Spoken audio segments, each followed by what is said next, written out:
Long before the Roman legions marched across Europe, a superpower rose in the east that would change the course of human history and the art of war forever. This was the Mauryan Empire, a civilization of such immense scale and military might that even the legendary Alexander the Great's battle-hardened army feared to face them. At its peak, the Mauryan Empire commanded a force of 600,000 infantry, 30,000 elite cavalry, and 9,000 massive armored war elephants of destruction. These elephants were the ancient world's version of the heavy tank, capable of crushing enemy formations like dry twigs under their massive iron-shod and powerful feet. But this is not just a story of conquest. It is the story of how one man, Chandragupta Maurya, and his genius advisor, united a fractured nation. Together, they built a state so organized and wealthy that it became the undisputed center of the ancient world, drawing envy from the Mediterranean to the east. To understand this empire, we must look at the man in the shadows, Chanakya, a brilliant but insulted teacher who swore to destroy a corrupt and failing dynasty. Chanakya found a young, ambitious warrior named Chandragupta and began training him in the art of statecraft, military strategy, and the cold, hard logic of the Arthashastra. The Arthashastra was the world's first complete manual on how to run a superpower, covering everything from economics and law to the secret use of deadly poisons. At the time, India was ruled by the Nanda kings, who were incredibly wealthy but hated by their people for their greed and their lack of spiritual vision. Chandragupta and Chanakya began a slow, calculated campaign, building a small army in the mountains and slowly choking the supply lines of the great Nanda capital city. Through AI reconstruction, we can see the chaos of the final battle, as the young rebels' forces breached the gates and ended centuries of corrupt and stagnant rule. With the throne secured, Chandragupta established his capital at Pataliputra, a city so magnificent that Greek ambassadors claimed it was far grander than Susa or the city of Ecbatana. The city was protected by massive timber walls, reinforced with iron and surrounded by a moat so wide and deep it appeared like a rushing, impassable river. These walls were punctuated by 570 watchtowers and 64 massive gates, making Pataliputra the most secure and well-defended capital city on the entire planet. Inside, the royal palace was a forest of gilded pillars, decorated with golden vines and silver birds, reflecting the immense wealth of the new and powerful Mauryan dynasty. Every street was planned on a grid system, with advanced drainage and public parks that showcased a level of urban sophistication that would not be seen again for centuries. Here, the emperor sat at the heart of a vast bureaucracy, managing a territory that stretched from the borders of Persia to the shores of the Bay of Bengal. But the Mauryan peace was soon challenged by Seleucus Nicator, the successor to Alexander the Great, who marched east to reclaim his master's lost Indian territories and glory. Seleucus expected to face a disorganized group of local tribes, but instead, he found a unified empire standing ready with an army of 500,000 disciplined, professional soldiers. The two giants met on the banks of the Indus, where the Greek phalanx, the most feared formation in the West, was confronted by the terrifying Mauryan war elephant corps. The psychological impact was devastating. The Greek horses panicked at the smell of the elephants, and the infantry was slowly crushed by the sheer weight of the beasts.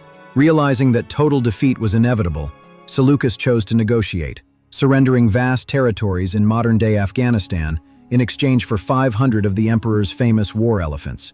This peace treaty was sealed with a royal marriage, officially linking the bloodlines of the East and the West, and creating a new era of globalized trade and diplomacy.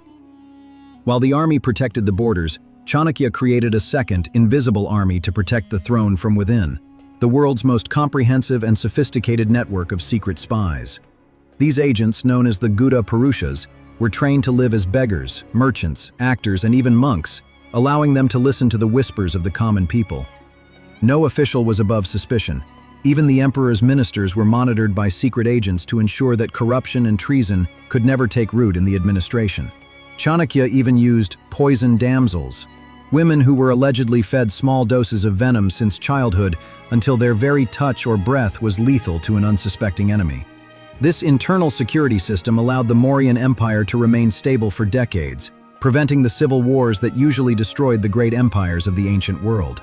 It was a state built on the principle that the king's primary duty was the happiness of his subjects, achieved through absolute control and the elimination of all internal threats. Behind the military might lay an economic engine that made the Mauryan Empire the wealthiest entity on Earth, controlling the flow of gold and exotic goods.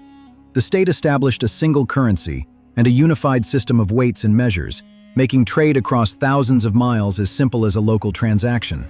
The Royal Road, a precursor to the Silk Road, stretched over 1,500 miles, connecting the heart of India to the markets of the distant west. Along this highway, the empire built rest houses every few miles, providing fresh water and security for the thousands of merchants traveling with spices and silk. Agriculture was the backbone of the economy. The state built massive irrigation projects and dams to ensure that even the driest regions could produce 2 harvests. Every trade was taxed, and every mine was owned by the state, filling the royal treasury with a surplus that allowed for incredible public works projects. As Chandragupta aged, he chose a path of spiritual reflection, eventually abdicating his throne to his son, Bindusara, to live as a humble and silent monk. Bindusara, known as the Slayer of Foes, expanded the empire further south into the Deccan Plateau, bringing almost the entire subcontinent under one single unified banner. He maintained the diplomatic ties his father had built, even writing to the Greek kings to request exotic figs, sweet wine, and a Greek philosopher for his court. But beneath the surface of this stable expansion, a fierce rivalry was brewing among his many sons, each vying for the right to rule the world's superpower. Among them was Ashoka, a prince who was famously overlooked for his looks, but possessed a military genius that was far superior to any of his royal brothers. When Bindusara fell ill, a brutal civil war erupted, and Ashoka proved his ruthlessness by eliminating his rivals to claim the throne of the Lion and the Sun. The early years of Ashoka's reign were marked by a terrifying expansionist policy, as he sought to conquer the last remaining independent kingdom on the coast, Kalinga. The Kalingans were fierce warriors who refused to bow to the Mauryan machine, leading to one of the bloodiest and most catastrophic battles in all of human history. On the banks of the Daya River, the Mauryan army unleashed its full fury, leaving over 100,000 soldiers dead and hundreds of thousands more in exile. Legend says the river itself turned entirely red with the blood of the fallen, a sight so horrific that it changed the course of Ashoka's soul forever. Standing on the silent, corpse-strewn battlefield, the emperor realized that a victory achieved through such immense suffering was not a victory at all, but a total defeat. It was at this moment of absolute darkness that Ashoka turned toward the teachings of the Buddha, seeking a way to rule through love rather than through fear. Ashoka's transformation was unprecedented. He became the first emperor in history to officially renounce war and violence as a matter of state policy and royal law. He replaced the sound of the war drum with the sound of the Dharma, the great law of righteousness, and began a massive program of social reform. He banned the slaughter of animals for food in the royal kitchens and established the world's first government-funded hospitals for both humans and animals alike. To spread his message, he commissioned the construction of massive stone pillars, some over 50 feet high, topped with the famous lions and the wheel of law. These pillars were inscribed with edicts in local languages, urging his subjects to practice religious tolerance, respect their elders, and treat their servants with deep kindness. By placing these pillars at busy intersections and holy sites, Ashoka ensured that his vision of a moral society was visible to every citizen of the empire. The most famous of these is the lion capital of Sarnath, a masterpiece of polished sandstone that appears to glow from within with a divine celestial light.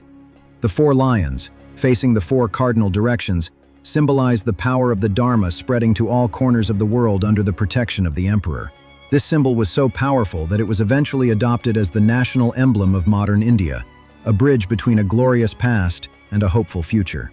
Ashoka also commissioned the construction of 84,000 stupas, dome-shaped structures containing sacred relics, to create centers of meditation and peace throughout his vast and diverse lands.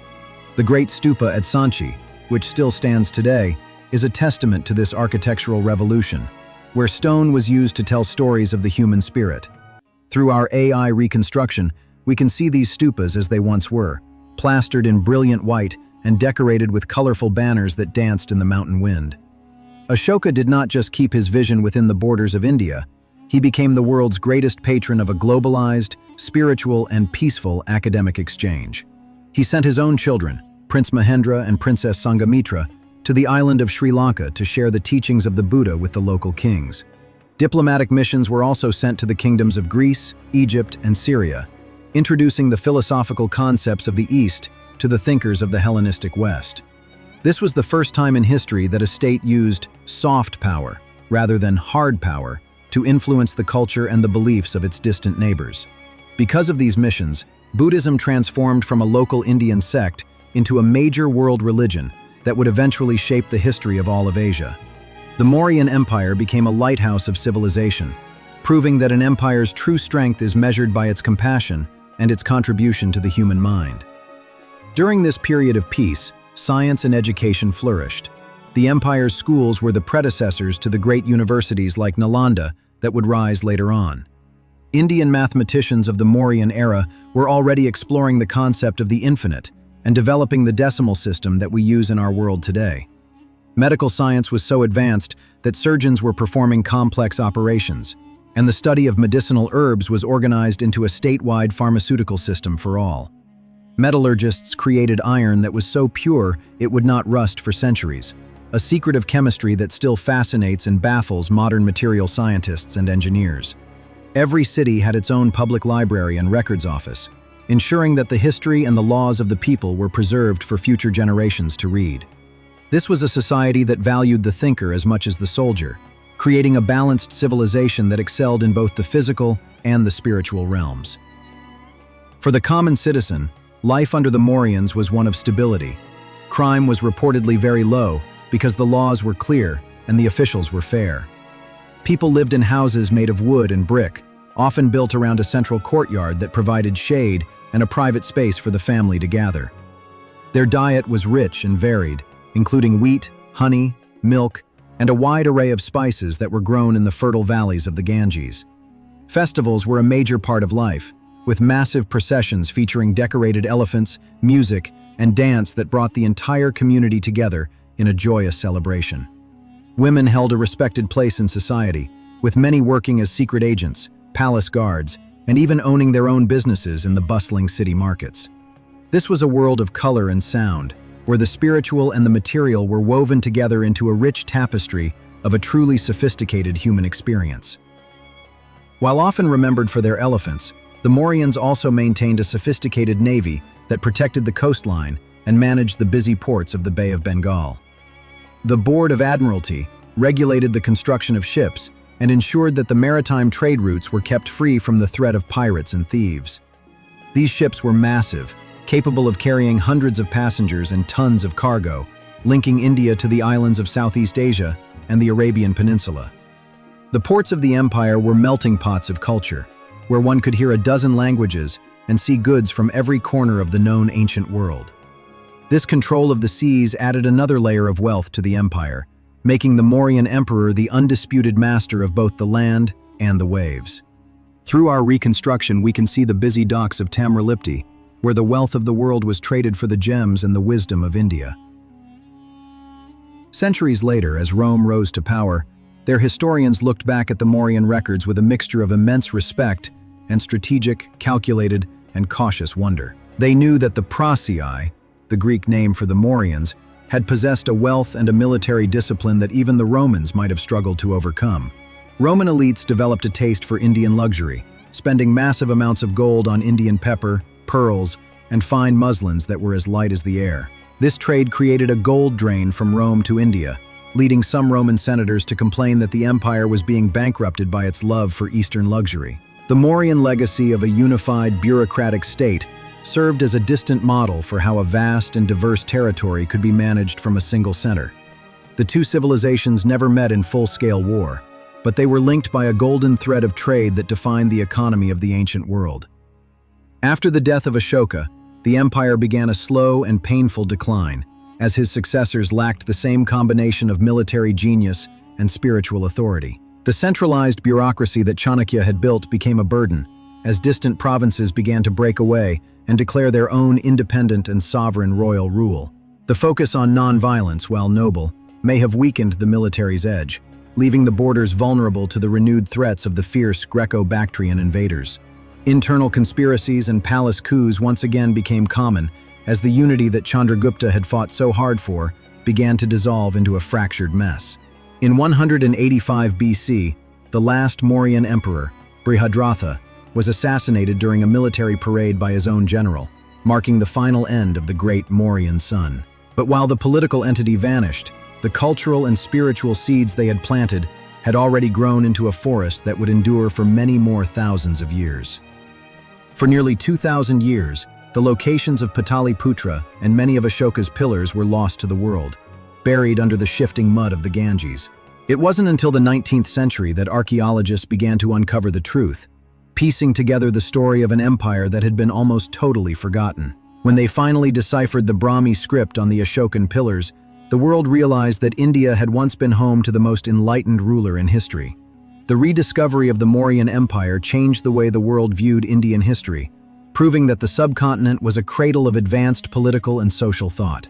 Today, we can walk through the ruins of the wooden palisades and the great stone stupas, feeling the echo of a time when the world was one. Through AI, we are not just seeing ruins, we are seeing the heartbeat of a civilization that dreamed of a world united by truth rather than by sword. The Mauryan story is a reminder that the greatest power of a nation is not its weapons, but the principles by which its people choose to live daily. It shows us that true leadership requires the courage to change and the wisdom to prioritize the welfare of the many over the power of the few. As we face the challenges of our own modern world, the edicts of Ashoka offer a timeless blueprint for peace, tolerance, and the protection of our environment. The Mauryan achievement was to create a society that was both technologically advanced and spiritually grounded, a balance that we are still struggling to find today. By rebuilding their world, we are reminded that our past is not a dead thing, but a living guide that can help us navigate the future. The four lions still watch over us, reminding us that the wheel of law and the spirit of the truth will always turn, regardless of time. Let us take one final flight over the golden towers of Pataliputra, seeing the sun set over the timber walls and the bustling, prosperous river docks below. See the smoke of the evening incense rising from the stupas, and the sound of the great bells calling the city to a night of peaceful rest. This was the Mauryan Empire at its height, a dream made of stone and spirit, a superpower that chose to be a light for all of humanity. It stands as a monument to what is possible when intelligence, courage, and compassion come together to build a home for the human soul and mind. We hope this deep dive into the Mauryan world has inspired you to look closer at the hidden chapters of our incredible, shared, and ancient human story. History is not just a list of dates. It is a mirror that reflects who we are and who we have the potential to become tomorrow. If you enjoyed this 20-minute journey into the heart of the first superpower, please hit the like button and share this video with fellow history lovers. Subscribing to History Rebuilds helps us continue the massive work of AI reconstruction, bringing the lost wonders of our world back to life in high definition. Which part of the Mauryan story surprised you the most? Was it the secret spy network or Ashoka's sudden transformation? Let us know in the comments below. We are currently working on our next mega documentary, and your feedback helps us decide which lost civilization we should rebuild next for our growing global community. Thank you for spending your time with us today as we honor the legacy of the kings, the scholars, and the people of the great Mauryan Empire. Until our next adventure through the corridors of time, keep exploring, keep learning, and keep rebuilding the history that connects us all. This is History Rebuilds.